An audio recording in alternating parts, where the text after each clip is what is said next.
আসসালামু আলাইকুম। তো আজকে আপনাদেরকে দেখাবো কি করে আপনারা একটা লোগো ডিজাইন করতে পারেন Adobe Illustrator দিয়ে।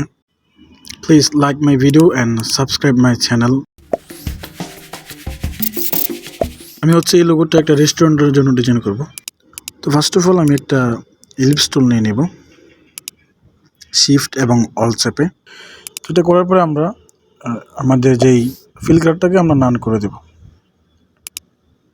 নান করার পরে আমরা এটাকে আবার সিলেক্ট করব। সিলেক্ট করে আমরা এডিটে চলে যাব। ক্লিক হিসাবে এটাকে আমরা কপি করব এবং আবার পেস্ট অ্যান্ড ফন্টে পেস্ট করে দেব। তো করার পরে এটাকে আমরা একটু ছোট করে দেব।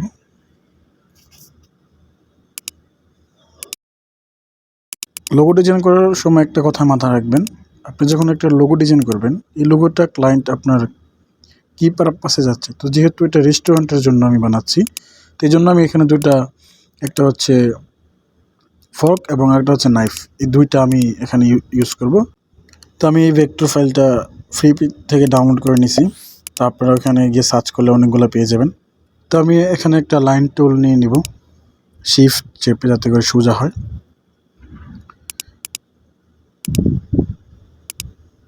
তো নেওয়ার পরে আমরা স্ট্রোকটাকে অন করে দেব। আমি একটা স্ট্রোকে একটা কালার দিয়ে দিচ্ছি। দেওয়ার পরে স্ট্রোকের উইথড্র একটু বাড়িয়ে দেব। বাড়িয়ে দেওয়ার পরে এখানে এরকম একটা অপশন পেয়ে যাবেন। দেওয়ার পরে এটাতে ক্লিক করে দেবেন। করার পরে আমি আরেকটু উইথ করে দিচ্ছি। হ্যাঁ, করে দেওয়ার পরে এখন এটাকে সিলেক্ট করে আমরা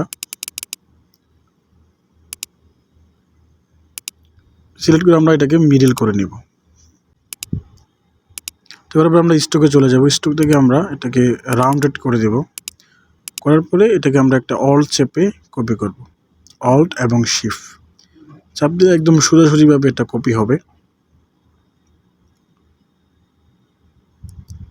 তো আমি 6টা কপি করে নিলাম। কপি করার পরে আমরা আমরা এটাকে রিফ্লেক্ট করে দেব। তো আমি 3টাকে সিলেক্ট করে রাইট ক্লিক করলাম এবং ট্রান্সফর্মে গিয়ে আমরা এটাকে রিফ্লেক্ট করে দিলাম। এখন কিন্তু 3টা আলাদাভাবে কপি হয়ে গেছে। সবগুলোকে আমি সিলেক্ট করে এটাকে গ্রুপ করে দেব। গ্রুপ করার পরে সবগুলো সিলেক্ট করে আবার আমরা অ্যালাইনমেন্ট থেকে এটাকে মিডল করে নেব। করার পরে এখন আমরা আমাদের নিচে যেই দুইটা ইলিপস টুল নিয়েছিলাম এটাকে আমরা ফিলটাকে অন করে শিফট এবং এম চেপে শেপ বিল্ডার টুল দিয়ে অল চেপে এটাকে আমরা ডিলিট করে দিলাম। এখন শুধুমাত্র আমি যে লাইন টুলগুলো নিয়েছিলাম এইগুলোকে সিলেক্ট করে আমরা চলে যাব অবজেক্টে। অবজেক্টে যাওয়ার পরে আমরা এটাকে এক্সপান্ড করে দেব। তো আমি এক্সপান্ড করে দিচ্ছি। এক্সপান্ড করার পরে কিন্তু আমরা এটা শেপ হয়ে গেছে।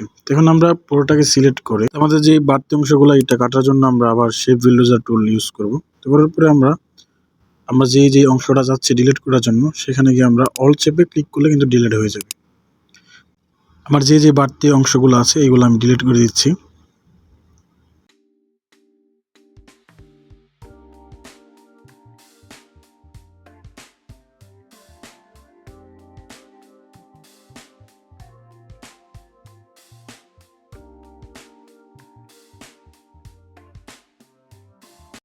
সবগুলোকে আমরা ডিলিট করে আমরা এখান থেকে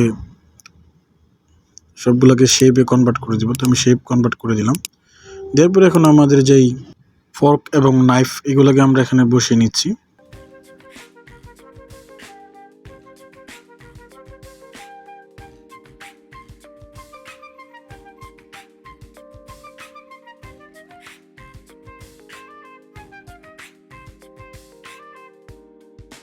আমি এখানে যাচ্ছি একটু গ্যাপ করার জন্য। তো এই জন্য আমি এটাকে সিলেক্ট করে অবজেক্টে চলে যাব। অবজেক্ট থেকে চলে যাব আমরা পাথ থেকে চলে যাব অফসেট পাথ।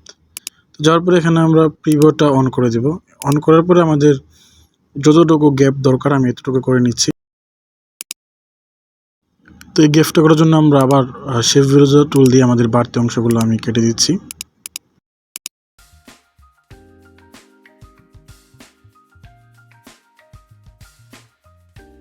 এগুলো করার পরে আমি এখন আরেকটা রেক্ট্যাঙ্গুলার শেপ নিয়ে নিচ্ছি।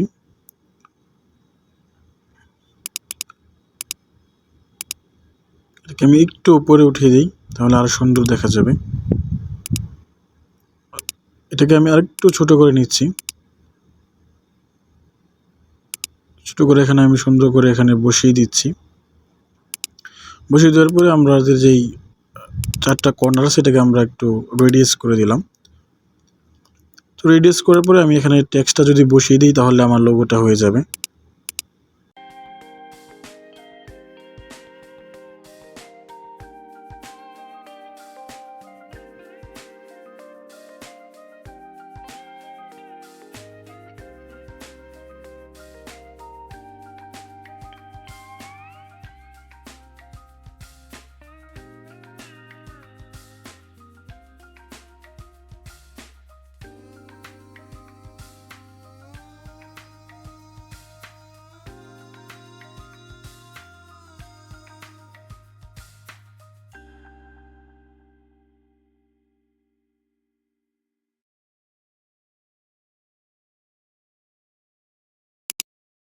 তো আমাদের লোগোটা এখন কমপ্লিট হয়ে গেছে।